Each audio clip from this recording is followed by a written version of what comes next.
देश के सबसे साक्षर और विकसित राज्यों में शामिल केरल इन दिनों मुस्लिम कट्टरपंथियों से जुड़े अनोखे विवाद के कारण सुर्खियों में है। इस विवाद की शुरुआत हुई राज्य सरकार की एक पहल से, जिसमें स्कूलों में नशा मुक्ति के अभियान के तहत बच्चों को फिट रखने के लिए जुम्बा की शुरुआत की गई। जुम्बा एक डांस बेस्ड फिटनेस वर्कआउट है जिसमें एरोबिक्स और डांस मूवमेंट्स को मिलाकर बच्चों की सेहत सुधारने की कोशिश की जाती है।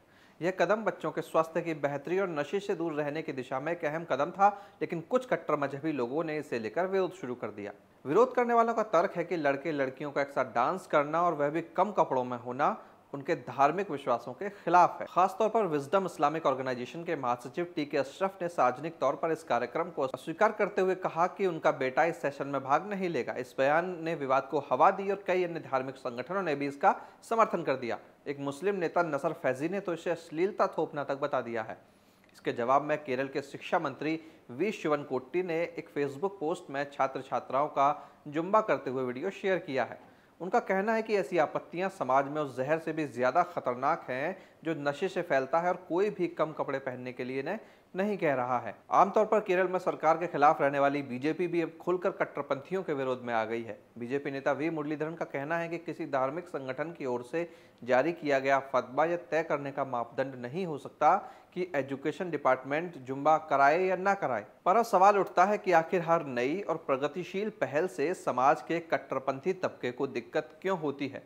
जुम्बा क्लासेस पर उठी यह आपत्ति केवल एक डांस क्लास तक सीमित नहीं है, बल्कि यह उस मानसिकता का हिस्सा है जो विकास, स्वास्थ्य और आधुनिकता के हर पहलू पर रोक लगा देना चाहती है। जब देश में वंदे मातरम गाने को लेकर योग तक, स्कूल की प्रार्थना से लेकर राष्ट्रगान तक हर चीज को धार्मिक या सांप्रदायिक विवाद खड़ा होता है, तो ऐसे में जुम्बा क्लास पर आपत्ति असल में कोई आश्चर्य की बात तो नहीं लगती। 2015 में जब अंतर्राष्ट्रीय योग दिवस की शुरुआत हुई, तो उसके बाद all India Muslim personal law board हो, AIMIM हो या कुछ मदरसा बोर्ड्स हो, उन्होंने इसका विरोध करना शुरू कर दिया।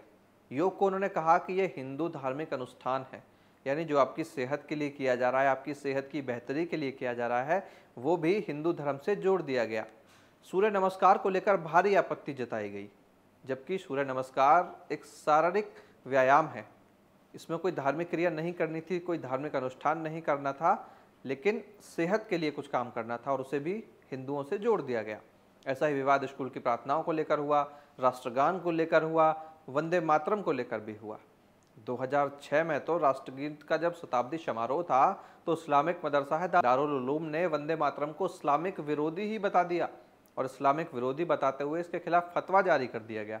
2009 में जमीयत ने राष्ट्रगीत के खिलाफ एक और फतवा जारी किया। और ये सिर्फ धार्मिक प्रतीकों, स्कूलों तक ही सीमित नहीं है, यह हर क्षेत्र में कट्टरवाद किस तरह फैला हुआ है। इस तरह इसे देखिए कि 2000 के दशक की शुरुआत जब हुई, तो पोलियो टीकाकरण अभियान चरम पर चलता था। उस दौरान भी उत्तर प्रदेश और बिहार के कुछ मुस्लिम बहुल इलाकों में यह अफवाह फैलाई जाने लगी कि पोलियो ड्रॉप से बच्चे नपुंसक हो जाएंगे। यह झूठ भारत की स्वास्थ्य नीति के लिए कितना गहरा झटका था, ये आप समझ सकते हैं। यूनिसेफ तक को इस पर चिंता जतानी पड़ी।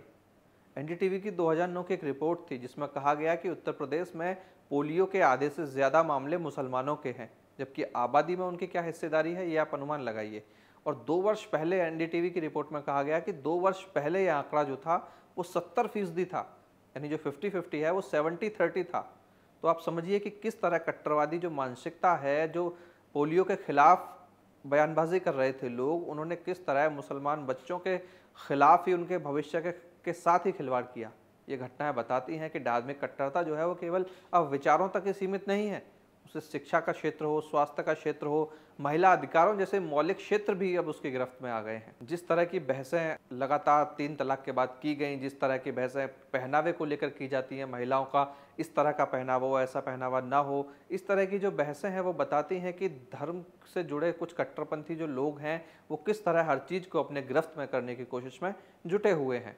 खासतौर पर जुम्बा की बात आती है तो ये कोई फिटनेस या खास तरह के डांस की लड़ाई नहीं है, ये आधुनिक भारत और मध्ययुगीन सोच के बीच का एक टकराव है। अगर आज जुम्बा क्लास पर आपत्ति हो रही है, तो कल को यह भी कहा जाएगा कि विज्ञान की किताबों में तो पृथ्वी गोल बताना ही गलत है, क्योंकि कुछ लोगों की धार्मिक मान्यताओं में पृथ्वी चपटी है, यानी विज्ञान अब धर्म के हिसाब से चलेगा, गणित धर्म के हिसाब से चलेगा। और आधुनिक भारत के खिलाफ जो ये सोच है इन लोगों की, जब आज पूरी दुनिया अपने बच्चों को साइंस पढ़ा रही है, फिटनेस, आर्ट, ग्लोबल सोच की ओर ले जा रही है, तब कुछ संगठन आज भी बच्चों को पर्दे में रखना चाहते हैं, उन्हें पाबंदियों में घेर देना चाहते हैं। जो लोग बच्चों के स्वास्थ्य कार्यक्रम का विरोध करते हैं, क्या वो वास्तव में उनके भले की सोच रहे हैं? जो बच्चे की पढ़ाई उनके स्वास्थ्य के खिलाफ हैं, वो उनका किस तरह भला करेंगे? वे धार्मिक एजेंडा जो है अपना, वो शिक्षा पर थोप रहे हैं और बच्चों का भविष्य बर्बाद कर रहे हैं। केरल जैसे प्रोग्रेसिव माने जाने वाले राज्य में यदि ऐसी सोच पनप रही है, तो निश्चित तौर पर यह भारत के लिए खतरे की घंटी बन सकती है। अब देश को यह तय करने का समय है कि वह किस मार्ग पर चलेगा। देश विकास की राह पर चलेगा, आधुनिकता के साथ आगे बढ़ेगा, या फिर एक धर्म विशेष की कट्टरता और उसकी जो संकीर्ण मानसिकता है, जो मध्ययुगीन सोच की ओर उसे ले जाती है, उसके साथ ये देश आगे बढ़ेगा। कट्टरपंथियों के खिलाफ जो लड़ाई है, ये सरकार की लड़ाई नहीं है, ये हमारी, आपकी और हर उस नागरिक की लड़ाई है जो देश को प्रगति के पथ पर देखना चाहता है। ऐसे और भी तमाम वीडियोस के लिए आप बने रहिए TFI के साथ। नमस्ते।